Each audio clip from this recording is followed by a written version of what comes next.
कचकरी साहब को चाहने वाला शहर है, मोहब्बत करने वाला शहर है। और हमारे पूरे हिंदुस्तान में हम कोने में कहीं भी जाते हैं तो वो बोलते हैं कि सबसे समझदार संसद का नेता आपकी सांसद से आता है। मुख्यमंत्री के शहर में यदि ये जरूरत होती है, और वो आज नहीं, वो जब मुख्यमंत्री थे 2014 से 19 वो थे तब भी तो ये घोटाला हुआ। जब वो मुख्यमंत्री थे तब भी ये घोटाला हुआ। जब वो गृह मंत्री थे तब भी ये कागजों में घोटाला हुआ। और आज मुख्यमंत्री है तो भी खुलेआम घोटाला हो रहा है। और ये घोटाला का अगर आंकड़ा निकले तो 100 करोड़ के ऊपर जाएगा। नागपुर के पास भांडेवाड़ी लेआउट में चल रहे सबसे बड़े घोटाले का हुआ पर्दाफाश। नमस्ते, मेरा नाम है वंशिका मालवीय और आप देख रहे हैं नागपुर टुडे। नागपुर की जनता को एक और बार अंधेरे में रखा जा रहा है। कुछ दिन पहले ही शिवसेना उद्धव बाला साहेब ठाकरे गठ के शहर प्रमुख नितिन तिवारी ने उनके सोशल मीडिया पर एक पोस्ट डाला जिसमें उन्होंने भांडेवाड़ी लेआउट के सबसे बड़े घोटाले को एक्सपोज किया। उन्होंने उसमें दिखाया कि कैसे कचड़े को खाद बनाने का जो प्रोसेस है वो चल ही नहीं रहा है। उन्होंने ये भी बताया कि बहुत सालों से ये प्रोसेस वैसे का वैसे ही रुका है। 2 दिन के बाद जब उन्होंने वो प्लेस वापस से विजिट करी तो उन्होंने वहां पे देखा कि उस घोटाले को छुपाने के लिए उन्होंने उस कचरे के ऊपर मिट्टी डाल दी। अब इस प्रोसेस को, इस स्कैम को और गहराई से समझने के लिए हमारे साथ जुड़े हैं नितिन तिवारी जी। आइए उनसे उस स्कैम के बारे में और डिटेल में समझते हैं। सर, इस स्कैम को थोड़ा और डिटेल में समझाइए और कितने करोड़ों का घोटाला होगा ये भी बताइए। देखिए, बेसिकली नागपुर महानगर पालिका ने एनजीटी की गाइडलाइन पर, नेशनल ग्रीन ट्रिब्यूनल की गाइडलाइंस पर सभी स्वायत्त संस्थाओं को पूरे हिंदुस्तान में एक कंसेप्ट दिया था कि आप जो भी कचरा डंप हो रहा है और इन कचरों की वजह से जो गंदगी और पर्यावरण दूषित हो रहा है उनको प्यूरिफाइड किया जाए और उनकी बाय प्रोडक्ट निकालकर उनको, जैसा कि आपने बताया कि खाद और 2-3 बाय प्रोडक्ट लगा के उसका पिघलीकरण किया जाए, उसको डिकम्पोज किया जाए, क्योंकि कचरा हानिकारक हो रहा था ग्राउंड रूट रिचार्जेस के लिए और बाकी समुदाय के लिए और पर्यावरण के लिए। उसी तर्ज पे नागपुर महानगर पालिका ने 2019 में जिग्मा एनवायरन सॉल्यूशन प्राइवेट लिमिटेड नामक कंपनी को ये ठेका दिया। ये ठेका उस समय 1015 रुपए के रेट से दिया गया था प्रति टन। प्रोसेस करेंगी और उस समय ये कचरे का रेट था और वो कचरे को प्रोसेस करने के लिए इनको दिया गया। 2019 से ये लोग काम करते हैं, काम चलता रहता है। वापस 2022 आता है, इनका टेंडर टाइम खत्म हो जाता है 2 साल का। 2022 में ये टेंडर फिर से रिन्यू किया जाता है। जनवरी 2022 में इनको फिर से 670 रुपए के हिसाब से फिर प्रति टन के लिए कम से कम 8 लाख टन का फिर से इनको कचरे का दिया जाता है। ये दूसरा टेन्योर भी पूरा करते हैं 2 साल का। फिर से पुनः 2024 में भारतीय नागपुर महानगर पालिका की स्टैंडिंग कमेटी उसको रिव्यू करती है, उसको फिर से आगे के लिए उनको परमिशंस देती है और रिकमेंड करती है नागपुर महानगर पालिका को इनको फिर से दिया जाए। मतलब देखिए, कोई भी कंपनी को कार्यकाल तब रिन्यू किया जाता है जब उसका कार्यकाल अच्छा हो। इसका मतलब 2019 में उन्होंने बहुत अच्छा काम किया, फिर 2022 में उन्होंने बहुत अच्छा काम किया, 2 साल 4 साल के बाद अब जो नया ठेका 2024 में उनको दिया गया फरवरी में, वो 10.5 लाख मैट्रिक टन का अब तक का सबसे ज्यादा कचरे का दिया गया कि आप 10.5 lakh ton metric ton decompose करोगे, वो 680 रुपए के रेट से प्रति टन। कंपनियों का मूल इसका मोड ऑफ ऑपरेटिंग ये था कि भांडेवाड़ी जो हमारा डंप है, जहाँ 30-35 वर्षों से कचरा पड़ा हुआ है, सड़ा हुआ कचरा गला हुआ, उस कचरे को ट्रांसपोर्ट के थ्रू लेकर आने का इन्होंने प्लांट को गवर्नमेंट ने जगह दिया है, नागपुर महानगर पालिका ने दिया, वहां इस प्लांट को प्रोसेस करना है। और प्रोसेस करने के बाद, प्रोसेस करने का उनका तरीका है कि पहले लीचेट्स को बिछाना है, जो पर्यावरण की गाइडलाइन है, SWM नियम 2016 की गाइडलाइन है, महाराष्ट्र कंट्रोल पोल्यूशन बोर्ड की, सेंट्रल कंट्रोल पोल्यूशन बोर्ड की जो एनजीटी की जो गाइडलाइन है उसके तहत पूरा कचरा पसराना है। 2-3-4 दिन तक उसको सुखाना है, उसके अंदर का जो मलमा लीचेट्स वगैरह निकल जाए, उसके बाद उसमें से पत्थर मिट्टी सब अलग करके उस कचरे को लेकर, फ्रेश कचरे को लेकर फिर इनवर्ट कांटे पे रखना है। ये बहुत बड़ा मुद्दा है कि ये जो प्रोसीजर है, मोड ऑफ ऑपरेटिंग, क्योंकि नागपुर महानगर पालिका पैसा दे रही है, तिजोरी से पैसा जा रहा है, जनता का पैसा है, वो जब वो कांटे पर जाएगा वो कचरा, मैं आज नागपुर टुडे के माध्यम से कचरे को, स्कैम को समझाने की कोशिश कर रहा हूं कि वो कचरा जब इनवर्ट पे जाएगा, वो सूखा कचरा बाकायदा उसको सेग्रीगेट करके उसके बाद वो प्लांट में जाएगा। प्लांट में उनका हापर है, मशीनरीज लगी है, कोरियन मशीनरीज 3 प्लांट में लगी हुई है और एक इंडियन मशीन, ऐसे 4 प्लांट है उनके। अभी वहां पर हापर में जाएगा, अलग अलग प्रोसीजर से वो कचरा गुजरेगा, जिसमें श्रेडर है, श्रेडिंग है, ब्लोअर है, साइक्लोन है और ट्रॉमल है, 3-3 ट्रॉमल है, तो सबके अलग अलग बाई प्रोडक्ट है। मेनली उसमें 3 बाई प्रोडक्ट जो नियम के हिसाब से जो करारनामे है, एक सॉइल जिसको हम मट्टी बोलते हैं, जिसको हम देसी भाषा में कंपोस्ट खाद भी बोल सकते हैं। दूसरा एक बाय प्रोडक्ट है CND, जो कंकड़ पत्थर के छोटे छोटे लेवल का, जिसका भी 12 से 18 mm का ही साइज रहना चाहिए। ये बहुत बड़ी चीज है जो गाइडलाइन के हिसाब से, क्योंकि प्रदूषण को ना करे। नहीं तो ऐसे कचरा तो महानगर पालिका में भी कहीं भी फेंक सकती थी, इतना पैसा क्यों देती थी। तो वो सीएनडी मटेरियल और साथ में सीएनडी मटेरियल के साथ एक आईडीएफ मटेरियल होता है कि जो आपकी झिल्ली पन्नियां होती हैं, पॉलीथीन्स होती हैं, वो बड़े बड़े टुकड़े वो अलग ब्लोअर से जाते हैं और वो तकरीबन सीमेंट कंपनियां फ्यूल इंजेक्ट करने के लिए लेती हैं, उसको फ्यूल में यूज करती है और वो बाय प्रोडक्ट बेचने का भी पैसा कंपनी को मिलता है और वो महानगर पालिका ने उनको स्वतंत्र करके रखा करारनामे कि आप अपना बाय प्रोडक्ट बेच सकते हो करके। एक तरफ नागपुर महानगर पालिका से आप प्रति टन प्रोसेस का पैसा ले रहे हो, उसके बाद उस बाय प्रोडक्ट को आप बेच के उससे भी पैसा कमा रहे हो। अब इन्होंने घोटाला ऐसा किया कि ये तीनों जो 2019 का टेंडर था, जो 2022 का टेंडर था, इस 22 के टेंडर में इन्होंने इनकी आधी मशीनरी चालू नहीं थी, ऐसा मेरा दावा है और मेरा आरोप है। और वो अगर रिकॉर्ड चला ले तो मैं यहीं से बैठे बैठे बोलता 1 नंबर प्लांट, 2 नंबर प्लांट और 3 नंबर प्लांट के इनके ट्रॉमल आज चालू हुए, मेरे आंदोलन के बाद 1.5 साल से बंद थे। नियम ये बोलता है कि यदि एक ट्रॉमल बंद रहे तो इनकी 10,10,000 रुपए रोज का दंड है, करारनामे में लिखा हुआ है, 1 रुपए का दंड नहीं। और मेरे मुद्दा उठाने के बाद आज ट्रॉमल शुरू किया गया प्लांट नंबर 2 का। तो ये नागपुर महानगर पालिका अंधी है। इसके बाद इन्होंने क्या किया कि क्योंकि मशीनरी इनकी चालू नहीं थी, इसलिए कचरा कचरे में ही परिवर्तित हो रहा था। कंपोस्ट खाद बहुत लो क्वालिटी की बन रही थी, जिसको और इन्होंने लैब सेट करके रखा है। मैं आज भी बोलता हूं कि यदि आज भी आयुक्त महोदय वहां पर जाएं और सैंपल लेकर आए और नीरी के लैब में चेक करवाएंगे तो कचरे का विलगीकरण जिस डिकम्पोज जिस होना चाहिए मापदंडों में वो नहीं है। और इनकी जो ग्रिड है वो 80 mm की जगह 25 mm लिख रही। पर्यावरण वैसे ही दूषित हो रहा, सॉइल उस हिसाब से नहीं कर रही। इनकी मशीनरीज खराब होने के कारण इनको कचरा बहुत पार्शियल कचरा, मतलब 50% ही कचरा डिकम्पोज हो रहा था और बचा हुआ कचरे के रूप में ही निकल रहा था, जिसकी वीडियोस मैंने कल आपको दिखाया। अब इनको वो कचरा नियम के हिसाब से यदि कचरा शुद्धिकरण पूरा नहीं हुआ तो वापस फिर से उसको प्रोसेस करना है। अब इन्होंने घोटाला क्या किया कि इन कचरों को पिछले 4 सालों में भांडेवाड़ी डंप के अंदर बहुत स्पेस थी, 22-25 एकड़ की जगह है, वो 250 एकड़ की जगह है, इन्होंने अलग अलग जगह उस कचरे को डंप करना शुरू कर दिया। महानगर पालिका सोई देख रही थी, अधिकारी सिर्फ पैसा खा के अपने कुर्सी पे बैठे थे, उनको कभी जरूरत नहीं समझी कि जनता क्या सरकार की तिजोरी कैसे लूट रही है करके, जिसका फायदा कंपनियों ने उठाया।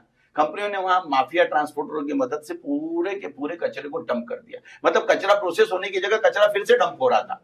उसके बाद कोरोना जब आया, जब लोग अपने अपनी मौत देख रहे थे और लोग अपने अपने इलाज में लगे हुए थे, तो ये घोटाला कर रहे थे। उसके भी एविडेंसेस जब इसके बाद आज मैं नागपुर टुडे पे खुलासा कर रहा हूं, इसके बाद में उसके एविडेंसेस है मेरे पास उसके सबूत है जो मैं इसके बाद लेकर आऊंगा, इसके बाद के चरण में लेकर आऊंगा। इन्होंने कोरोना से क्या प्रैक्टिस शुरू किया, इन्होंने भांडेवाड़ी डंप से कचरा लाना बंद कर दिया, जिसके लिए टेंडर दिए थे।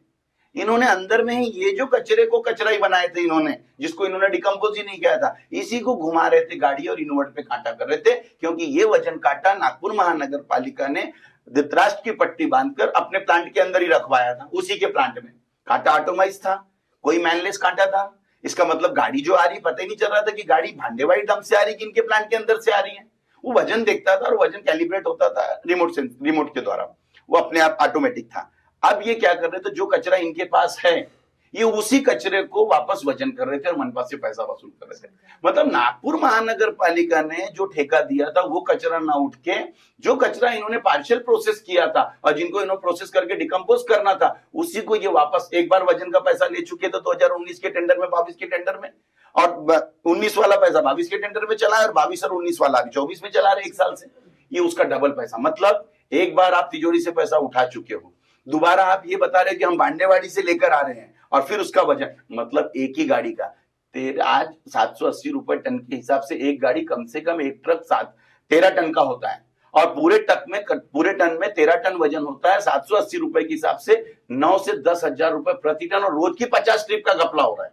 अब आप समझिए रोजाना 50 ट्रिप का तो आप ये बता रहे कि हम भांडेवाड़ी से ला रहे हैं, जो कि नहीं ला रहे हो। उसके पैसे नागपुर महानगर पालिका आपको अगले महीने दे देगी। ऊपर से जो कपड़ा आपने प्रोसेस किया 1015 के रेट का, वो 50 गाड़ी वो आप फिर से वहीं घुमा रहे हैं जिसके पैसे आप ले चुके हो। मतलब डबल चुना, मतलब 2,000 रुपए, मतलब ये समझो 20,000 रुपए प्रति गाड़ी, 50 गाड़ी का रोज स्कैम हो रहा है। और ये स्कैम सब अंधा चल रहा था। मैंने बहुत मेहनत किया, मैंने कुछ उनकी गाइडलाइंस पढ़ी, करारनामे, दस्तावेज, और मैं जब अंदर घुसा, सोमवार को हमने एक बड़ा आंदोलन किया। 30 दिसंबर को हमने एक आंदोलन किया।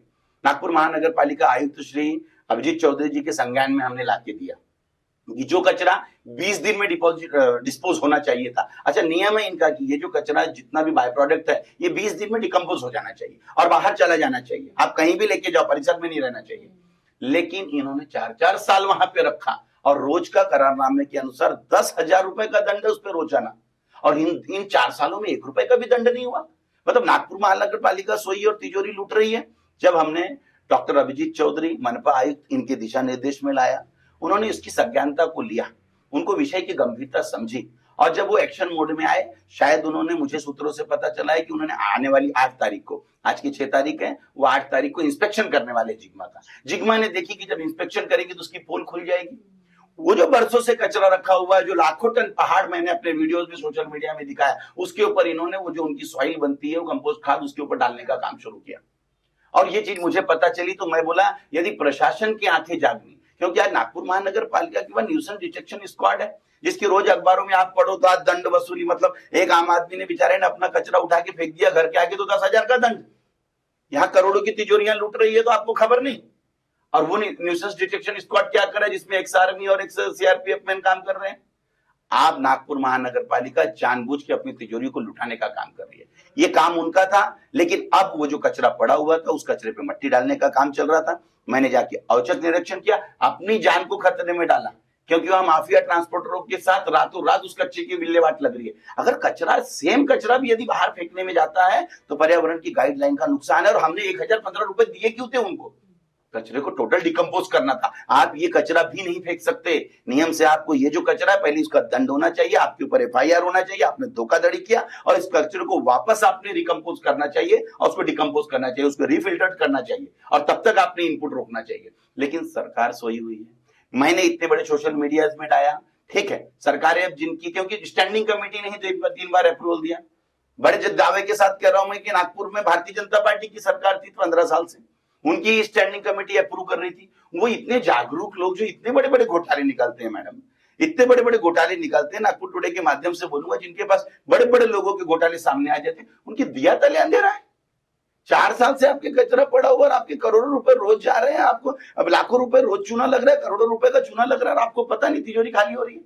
तो ये स्कैम दिखाने की मैंने कोशिश किया। मैंने अपना एक भारतीय नागरिक होने के नाते फर्ज, मैं नागपुर टुडे जैसे ईमानदार चैनल्स को और जो जागरूक चैनल है उनसे और तमाम मीडिया को, पत्रकारिता को भी मैं आह्वान करता हूं कि प्रत्येक व्यक्ति तक ये जिम्मेदारी है, हमारी सरकारी तिजोरी का पैसा है। मैं विसिल ब्लोअर हूं, मैं सिस्टम कितना दूर कर पाऊंगा ये मुझे नहीं पता, लेकिन मैं विसिल ब्लोअर हूं, मैंने भारतीय नागरिक का फर्ज अदा किया और मैं आखिर तक लड़ूंगा। पर मुझे प्रशासन की और पत्रकारिता की साथ चाहिए, इसलिए। और इस आंदोलन को मैं अभी और 2-3 चरण है, मैं इसको उठाता रहूंगा, इसमें और बहुत सारे लकुना है, मैं आगे जाऊंगा। मैं मनपा आयुक्त डॉक्टर चौधरी साहब से भी रिक्वेस्ट करता हूं कि उन्होंने भी 8 तारीख को जाके जो चीजें मैंने उनको दिखाई उसको खुदाई करके देखें। मट्टी डाली, मट्टी के नीचे इनको फिर से कचरा मिलेगा, तो इनके ऊपर एफआईआर होनी चाहिए प्रोविजन में। ये मैडम, ये एक्चुअली घोटाला है और ये घोटाला का अगर आंकड़ा निकले तो 100 करोड़ के ऊपर जाएगा घोटाला। ये कचरा प्रक्रिया घोटाला है जो नागपुर महानगर पालिका में, हिंदुस्तान में पहला कचरा प्रक्रिया घोटाला रहेगा जो नागपुर से शुरू हुआ है। इसीलिए हम भारतीय स्वच्छता मिशन में हम 28 नंबर 32 नंबर पे आ रहे हैं। ये कारण है क्योंकि हम आंखों पे पट्टी बांध के सोए हुए हैं। हमको लगता है कि कचरा, हम आम नागरिक को बेचारे को पता नहीं रहता। मतलब इन्होंने स्कैम करने के कितने, ये बाकी जो जितने संजीदा लोग हैं, सफेद पोश है, इनको सबको मालूम है, लेकिन पता नहीं उनकी क्या मजबूरियां हैं कि वो कंपनियों की, इनकी कौन सी सगी है। कोयम्बटूर की कंपनी कैसी सगी हो गई पता नहीं। कचरा मट्टी घोटाला होता है तो ये सोए रहते हैं, कचरे को प्रक्रिया करने जा रहे, मतलब कचरे में ही पूरे नागपुर की तिजोरी मुड़ गई और जनता हलाकान है। हमारे नागपुर के स्कूल बंद है, सरकारी उस पर पैसा खर्चा करने को करोड़ों रुपए इन कंपनियों को कचरे के नाम से आप देते हैं। तो ऐसा घोटाला है मैडम।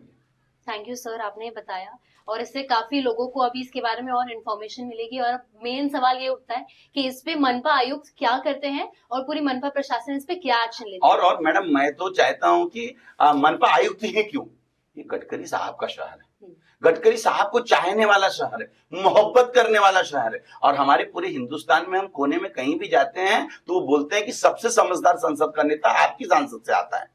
तो मैं उस गडकरी साहब जी से करबद्ध निवेदन करता हूं, हाथ जोड़ के निवेदन करता हूं, जो सरकंडे से इथेनॉल बनाने की बात करते हैं।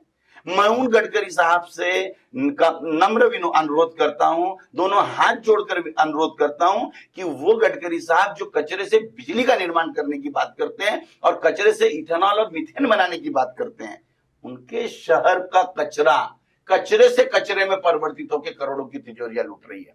तो आदरणीय गडकरी साहब के भी नाम को धब्बा लग रहा है और हमको गडकरी साहब की फिक्र है। पता नहीं भाजपा को क्यों फिक्र नहीं है, उनकी स्टैंडिंग कमेटी को, लेकिन हमको फिक्र है। हमारे नागपुर का व्यक्ति यदि मुख्यमंत्री बनता है तो नागपुर का गौरव है। ये देवेंद्र जी को हम बहुत बोलते हैं कि नागपुर का गौरव है, लेकिन यदि देवेंद्र जी के भी शहर में, मुख्यमंत्री के शहर में यदि ये जरूरत होती है, और वो आज नहीं, वो जब मुख्यमंत्री थे 2014 से 19 वो थे, तब भी तो ये घोटाला हुआ। जब वो उप मुख्यमंत्री थे तब भी ये घोटाला हुआ। जब वो गृह मंत्री थे तब भी ये कागजों में घोटाला हुआ, और आज मुख्यमंत्री है तो भी खुलेआम घोटाला हो रहा है। तो मैं आदरणीय देवेंद्र जी से, मैं आदरणीय गडकरी साहब से करबद्ध निवेदन करता हूं कि आप देश के बहुत दिग्गज नेता हैं, और इस नागपुर की तिजोरी को लूटने के लिए मनपा आयुक्त कितने सक्षम है मुझे पता नहीं, हो सकता उनकी भी कुछ ब्यूरोक्रेट की अपनी जिम्मेदारियां हो, उनकी कुछ मजबूरियां हो, या उनके हाथ में भी पॉलिटिकल प्रेशर्स हो। मुझे ऐसा लगता है कि कोई भी political pressure doctor Abhijit Chaudhary पे ना पड़े।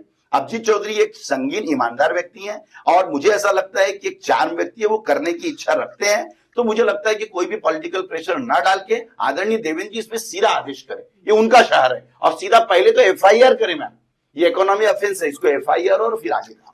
और मैं आदरणीय मुख्यमंत्री साहब से करता हूं, क्योंकि आज वो मुख्यमंत्री है, उनके पास पूरे पैर, वो सीधा कंपनियों में एफआईआर करें और उनको ब्लैकलिस्टेड करके उनका ठेका बंद करें और पूरा पैसा तिजोरी का वापस वसूल करें।